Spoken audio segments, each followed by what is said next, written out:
Kita nggak tahu gara-gara kita nggak sembahyang, gara-gara anak kita telat subuh, turun 2, 3 atau 10 bom di tempat tersebut. Kalau kita mau memboikot ya silakan. Boleh-boleh aja, tapi yang lebih penting 1000 kali lebih penting dari itu semua.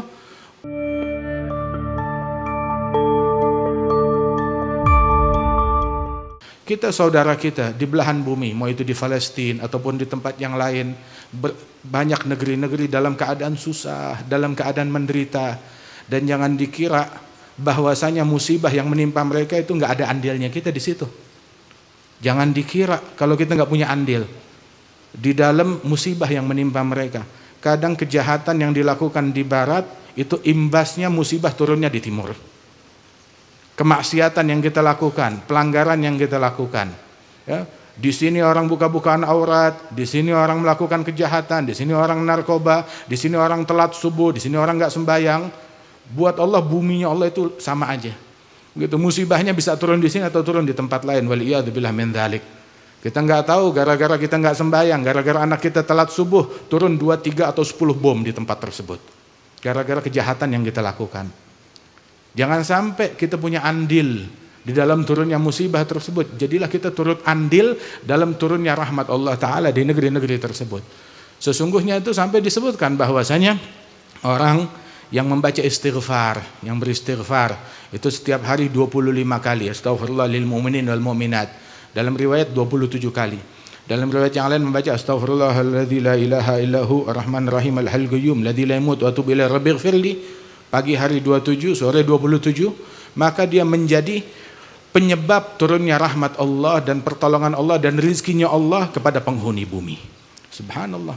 Lau baka bakin fil ummah, jangankan zikir, hatta tangisan air mata. Lau baka bakin fil ummah la rahimahallah. Seandainya seseorang menangis untuk umat, doa menangis untuk umat, satu orang yang nangis mendoakan umat, maka Allah akan merahmati seluruh umat di seluruh dunia berkat tangisannya satu orang. Berkat tangisan satu orang. Kita berharap pertolongan Allah Subhanahu wa taala, tapi apakah kita layak ditolong? Allah mampu menolong, Allah bisa menolong. Tapi pertanyaannya, kita layak gak ditolong? Jangan-jangan keberadaan kita di umat menjadi penyebab Allah gak mau nolongin umat. Jangan sampai itu yang terjadi. Ada sebagian aulia wa shalihin mengatakan, ya Rabb, kalau saya menjadi penyebab turunnya musibah kepada umat ini, ambil saya aja deh, matiin saya deh, saya gak mau jadi penyebab turunnya musibah kepada umat ini.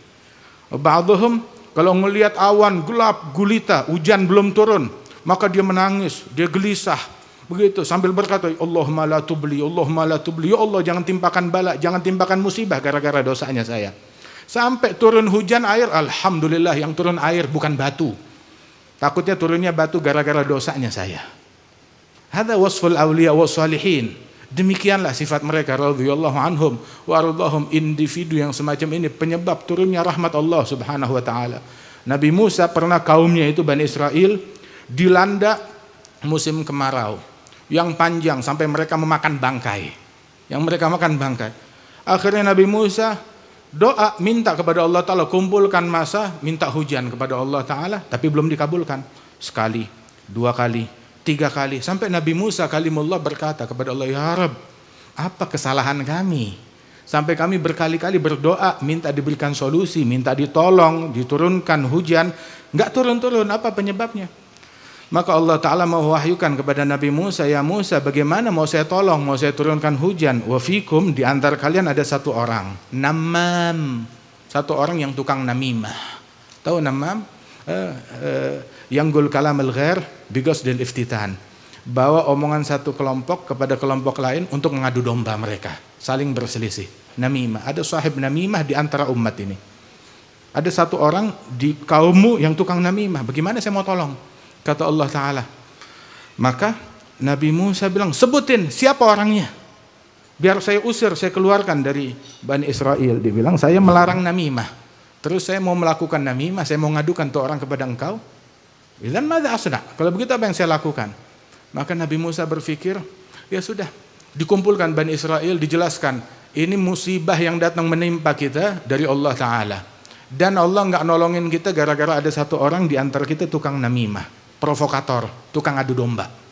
Bawa omongan untuk orang berpecah belah. kelompok berpecah belah, dua individu berpecah belah, atau suami istri berpecah belah gara-gara omongan orang. Namimah. Nabi Musa kumpulkan umatnya, dia bilang nih kita nggak turun solusi gara-gara ada satu orang tukang provokasi. Maka solusinya satu, semuanya taubat. Saya nggak bilang siapa, semuanya taubat, istighfar kepada Allah, terus baru kita minta hujan. Semuanya taubat, istighfar, baru mereka taubat, langsung turun hujan dari Allah Subhanahu wa taala. Gara-gara satu orang dalam hadis, inna rahma la tanzil ala qaum wa fihim qati'. Rahmat Allah enggak turun kepada sekelompok kaum, di situ ada satu orang tukang mutuskan silaturahmi. Qati' rahim mal'un wa in mata fi jawfil Ka'bah. Yang mutusin silaturahmi dilaknat oleh Allah walaupun matinya di dalam Ka'bah. Kita udah enggak bisa menjadi penyebab turunnya rahmat bagi umat, jangan kita menjadi penyebab turunnya azab, musibah atau rahmat enggak turun gara-gara kita. Waliyadzubillah min dzalik. Ada zakar Al-Habib Ali bin Abdurrahman Al-Jufri, itu beliau cerita ya, ketika ada beberapa orang dia menyampaikan berita dakwah, alhamdulillah yang masuk Islam di tangan kita sekian, yang beriman sekian, yang masuk Islam sekian. Begitu orang-orang makin banyak, makin ini segala macam. Terus satu orang berbicara, ya, kalau yang saya pikirkan bukan yang masuk Islam di tangan saya, tapi berapa orang yang gak jadi masuk Islam gara-gara saya. Itu masalahnya kita. Berapa orang gara-gara ngelihat kita, oh gak jadi masuk Islam deh, gak jadi masuk Islam deh, gara-gara ngelihat omongannya, gara-gara ngelihat akhlaknya, gara-gara ngelihat sifatnya, gara-gara ngelihat kelakuannya, begini Islam, gak jadi masuk Islam. Jangan sampai kita menjadi penyebab orang mundur dari Islam gara-gara kelakuan kita. Jadilah kita orang yang mencerminkan Nabi Muhammad. Ada din, agama ini, walaupun kita diem, nggak ngapa-ngapain, walaupun asal kita menjalankan Islam dengan benar, itu adalah magnet yang kuat menarik umat untuk cinta kepada Islam. Tapi masalahnya, atau kita nggak dakwah, ya nggak dakwah, tapi jalanin Islam dengan benar, jalanin adabnya Nabi Muhammad dengan benar, itu udah magnet yang paling kuat. Tapi hatta itu pun nggak dilakukan. Berpakaian kayak pakaiannya orang kafir, berucap kayak ucapannya orang kafir, semangatnya kayak semangatnya orang kafir, yang diidolakan ya orang-orang kafir, yang seumur hidup yang nggak pernah sujud sekalipun kepada Allah Ta'ala, dan jenis yang sama yang lemparin bom buat saudara kita, dan itu yang kita idolakan. Dan jangan-jangan bomnya itu gara-gara penyebabnya kita yang membuat mereka ghurur. Man asyaddu minna quwwah. Orang Islam aja ngikutin kita, orang Islam mengidolakan kita. Lihat follower kita berapa juta muslimin yang jadi followernya kita. Dan orang yang sama juga begitu, yang pro penindasan, pro penjajahan, pro kejahatan, wal iyadz billah min dzalik. Dan besok mereka akan menyesal. Orang-orang yang macam begini bakalan menyesal. Allah Ta'ala berfirman, yauma ya'addu adh-dhalimu 'ala yadayhi, ya yaqulu ya laitani ittakhadhtu ma'ar rasuli sabila ya wailata laitani lam attakhidh fulanan khalila. Mereka bakalan menyesal. Orang zalim menggigit tangannya sampai putus jarinya besok hari kiamat, tangannya sampai putus hari kiamat. Mereka berkata, andaikan aku menempuh jalan bersama Nabi Muhammad, ngikutin Nabi Muhammad, ngikutin teladan, metode, cara, ucapan, pakaian, apa yang disukai oleh Nabi Muhammad. Andaikan aku nggak ngikutin fulan, nggak meneladani fulan, wal iyadzubillah min dzalik. Ya Rabb, kalau ada orang yang mau menyelamatkan saudara-saudara kita di sana, ayo selamatkan diri kita dari peneladanan terhadap musuh-musuh Allah, dari kecintaan kepada mereka, dari kecondongan kepada mereka. Wallah, mereka nggak ngajarin kebaikan sedikit pun juga. Kalaupun ada kebaikan, sumbernya dari Nabi Muhammad. Fama min khuluqin fil bariyati mahmudillah wa huwa mutalaggan an zainil wujud. Nggak ada hal yang baik melainkan pasti sumbernya dari Nabi besar Muhammad sallallahu alaihi wa alihi wasallam. Bantu saudara kita dengan istiqamahnya kita. Memboikot, ya khair. Mau boikot biskuitnya mereka, mau boikot rotinya mereka, mau boikot shamponya mereka, ya biasanya sih seminggu, 2 minggu, sebulan, 2 bulan, 3 bulan, toto rambut udah mulai rontok, mesti balik lagi ke situ ujung-ujungnya. Mau boikot ya silakan.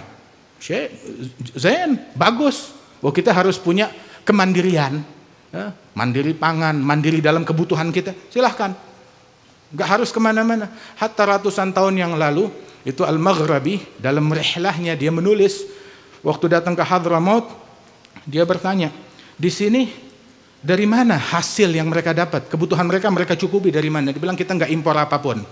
Impornya kita cuma dua. Kita impor kopi dari luar, itu doang kopi yang kita pakai buat di majelis-majelis. Ya. Sama impor jarum untuk membuat pakaian. Kita belum bisa bikin jarum. Sama satu lagi impornya kita tahu apa? Ismid, celak mata. Untuk sunnahnya Nabi Muhammad SAW, itu doang. Lainnya kita cukupi keperluan dari negeri kita sendiri. Kemandirian pangan, kemandirian kebutuhan pokok, silahkan. Syekh yang bagus, sesuatu yang indah, sesuatu yang dianjurkan. Bismillah. Alhamdulillah. Dan Allah Ta'ala menciptakan bumi, kampung, pedesaan, setiap negeri, qaddara fiha aqwataha. Masing-masing udah ditakdirkan oleh Allah Subhanahu wa Ta'ala, udah punya bagian dari rizkinya sendiri. Ditentukan. Wah, negeri kita negeri kaya. Minyaknya kita paling bagus, gasnya kita paling baik.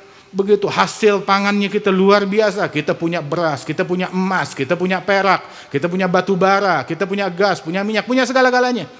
Masya Allah, nikmat dari Allah Subhanahu wa Ta'ala. Kalau kita mau memboikot, ya silakan. Boleh-boleh aja, tapi yang lebih penting 1000 kali lebih penting dari itu semua, boikot perangai orang-orang kafir.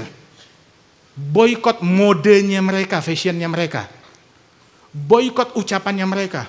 Boikot cara mereka berpikir, yang mereka berupaya meracuni cara berpikir tersebut kepada anak-anak dan keluarga kita. Boikot itu semuanya. Kita boikot mereka, ujung-ujungnya anak gadis kita pakaian rok pendek lagi, ketemu sama yang bukan muhrimnya lagi, chat sama laki-laki yang bukan muhrimnya. Kalau dulu anak nggak usah keluar dari rumah, udah selesai, selamat. Sekarang walaupun nggak keluar dari rumah, serigalanya ada di kantong mereka, ada di handphone mereka.